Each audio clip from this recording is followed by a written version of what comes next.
Today I'm going to show you how to make these two adorable back-to-school teacher gifts. For our Starbucks cup, I am going to use what we already have in Cricut Design Space, and I am going to start out by going over to Images.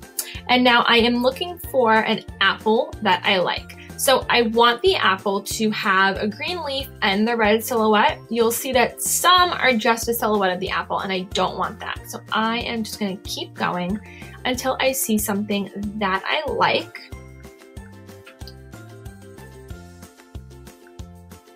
And this one looks good right here. I'm going to select it and then click Insert Images onto the. So when you ungroup this image, you'll see that there is a thick green border. I'm sorry, a thick green silhouette behind the red apple. Now, I don't want this whole part. I only really want the leaf here. So I am going to layer them back on top of each other. Select both of them, and then I'm going to press slice. I'm going to move the red apple out of the way, delete the green, and delete these other little pieces that I have here. And then I am left with the leaf and the red apple. I'm going to layer them back on top of each other just so I have a pretty good idea of what our final product is going to look like. And our next step is to insert a circle onto our canvas. And this circle is going to serve as the cutout on our apple for the Starbucks logo, because I will be using a Starbucks cold cup. This is the exact measurement for the circle. The measurements are 2.155 by 2.001, and that will give you the perfect cutout for the Starbucks cold cup, which is what I am using today. So when I'm done, I'm just making sure that the apple is the right size, and I like, how much space there is around the cutout, and I am positioning the cutout on top of the apple design.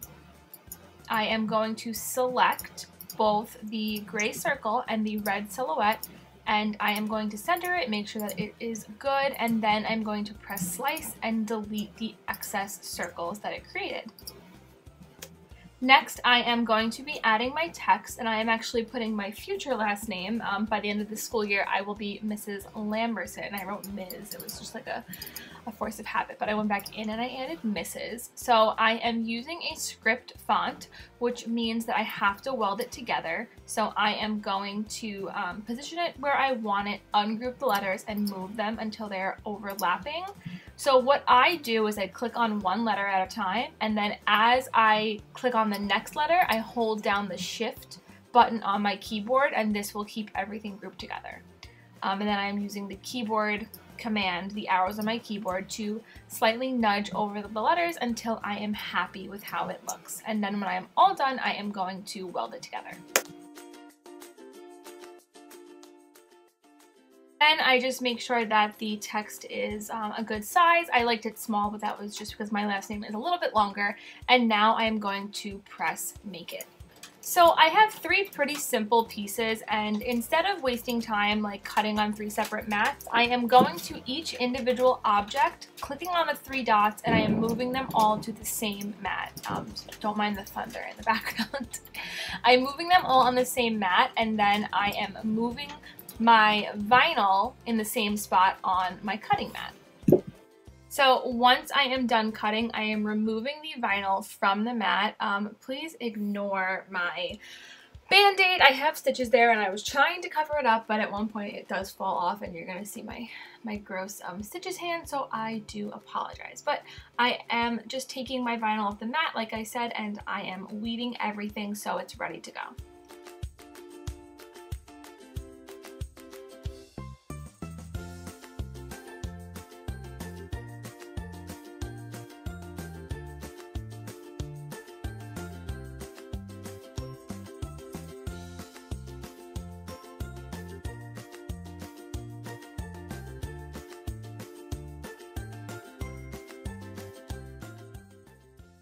I am done. I am just using my transfer tape and applying it to the apple. So I reuse this transfer tape over and over again throughout the entire process, and then I'm just using my scraper to make sure that it really sticks down. And then I am going to apply it onto my Starbucks cup. I am using an epoxy cup turner that I never use for epoxy, but it works perfectly for applying decals.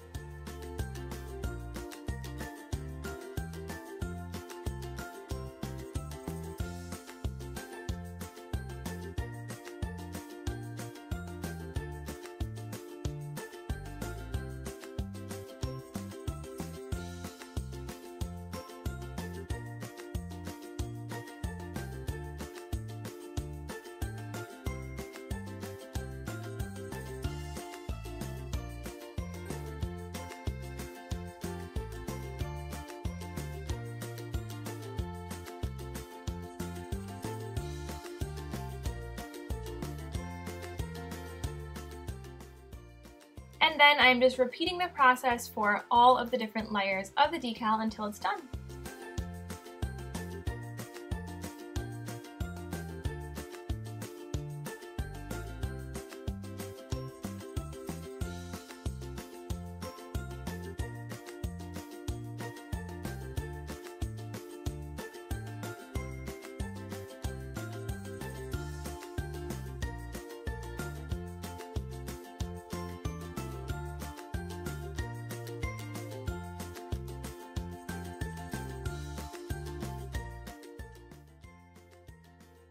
Now I am going ahead and making the t-shirt, so I am going to use the scoop neck wide t-shirt template just so I can size everything out pretty easily, and I am going to start laying my text on the t-shirt. I want my t-shirt to say teachers can do virtually anything, just to get in the spirit of back to school and just acknowledging like everything that teachers are going to go through this year. I thought that this was super cute, and I will probably make one of these for myself. Well, I'll probably make this one for myself. So I am using an Amy Grosbeck font. She is a teacher and she makes very teacher-esque looking fonts, so I like her stuff a lot. And I'm just positioning and sizing everything out. I'm going to create a new text layer for the script font. And then I'm going to go ahead and copy this one again, and then I will add in some clip art.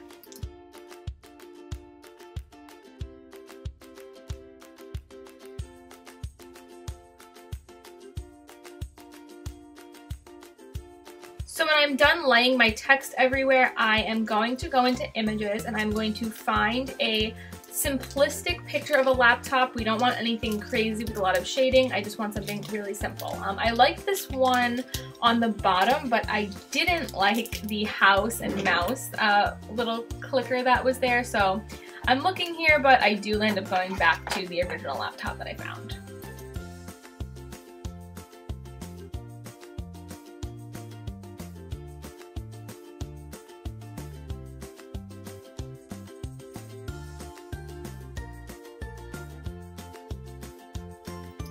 So now I want to get rid of the house and that little mouse icon, so I just take a square and I drag it over the middle part of the laptop, and then I am going to select the two and slice them. You can also go to contour and just turn off those two cut lines, but this is just something I've always done and I'm a creature of habit. I went ahead and went into shapes, and I'm adding a heart in now, and I'm positioning that in the middle of the laptop, and then I'm just going to make everything nice and aligned before I go ahead and cut. I am resizing the image to be about 11.5. That's typically what I do for larger size shirts, and that was a good size for me. Now I am going to make it, and you have to mirror it. Even though we're going to be cutting this on vinyl, it's very important that you mirror it. And I went ahead and cut it on the vinyl setting. And next I'm going to read it and get it on my silk screen. So once my design is finished being cut, I am going to remove the letters. So this is the opposite of what you would do if you were using heat transfer vinyl. So you want the screen printing ink to fill in the open space. So you are going to weed out the letters and then leave the middle part of the design.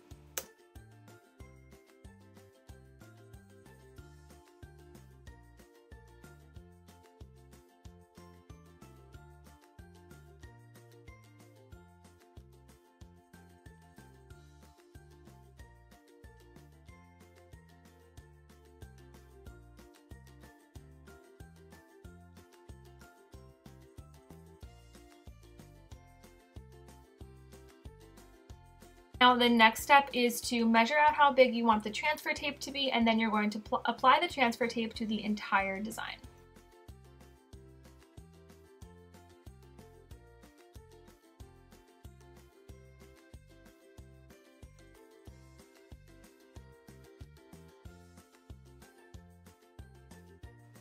Then you are going to take your transfer tape and your vinyl and apply it to the back of your canvas.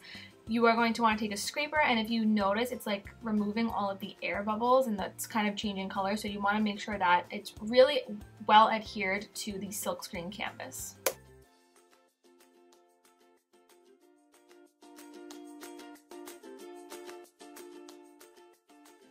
Now comes the fun part, and this can get very, very, very frustrating, but you have to remove the transfer tape away from the vinyl, which is not easy to do because the vinyl really wants to go with the transfer tape, so just have patience.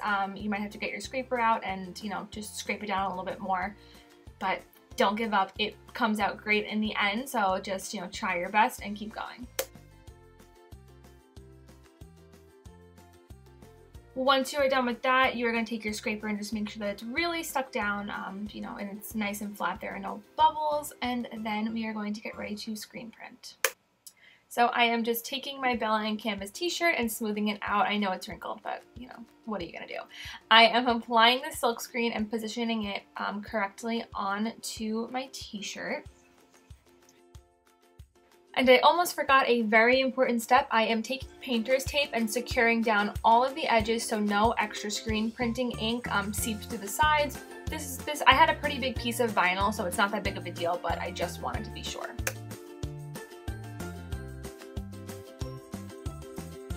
So now I am ready to go. I put my screen on my t-shirt, I positioned it accordingly, and I am getting my screen printing ink ready. So I am just using the Speedball white screen printing ink. You can find it at Hobby Lobby, or I believe Michael's carries it.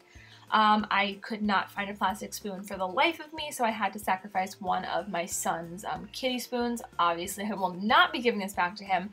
I am just applying a pretty generous amount towards the top, and then I am going to use my squeegee, which came with my silkscreen canvas, to apply the ink throughout the entire canvas.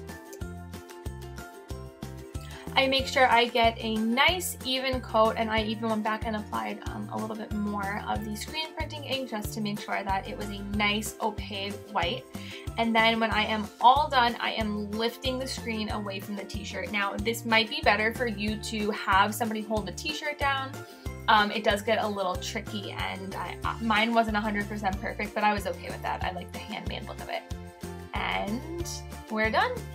I love, love, love how it came out. I think that this is really cute. And next I am just going to take my heat press after it's dried for about 15 minutes, and I am going to press it at 320 degrees for 45 seconds, and then it's ready to go in the washing machine.